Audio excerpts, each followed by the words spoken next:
भले ही बीजेपी ने निशिकांत दुबे के बयान से दूरी बना ली हो, इसे उनका निजी बयान बता रही हो, लेकिन विपक्ष बीजेपी को लगातार घेर रहा है। क्या कहा असदुद्दीन ओवैसी, कांग्रेस और समाजवादी पार्टी के नेताओं ने, सुनाते हैं आपको। सुप्रीम कोर्ट का जजमेंट कानून का मौकफ रखता है। पढ़ो, तुम लोग ट्यूबलाइट हो, तुम लोग थम्स अप हो,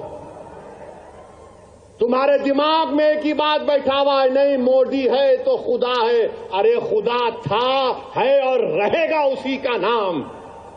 आइन है और रहेगा, मगर इस तरह धमकी देना अदालत को, और फिर गवर्नर प्रेसिडेंट को बोल रहे हैं, उनको बोल रहे हैं अगर नहीं करे तो कानून बन जाएगा। अरे 142 क्या है प्यारे?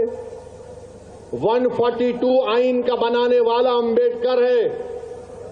अंबेडकर में तुम्हारे से ज्यादा दूरअंदेशी थी। आप ये बोल रहे हैं कैसा बनाए, वो कैसा बनाए, हम ऐसा कर देंगे। मगर मेरे अजीज दोस्तों और बुजुर्गों, बीजेपी आइन पर एक फ्रॉड कर रही है और डरा रही है। रिलीजियस वार की धमकी बीजेपी दे रही है।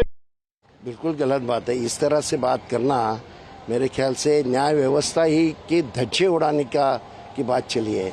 ये हमारे वाइस प्रेसिडेंट भी जिस ढंग से वक्त के बारे में सुप्रीम कोर्ट ने जो निर्णय दिया उसके बारे में बोले, वो भी बिल्कुल गलत बात है।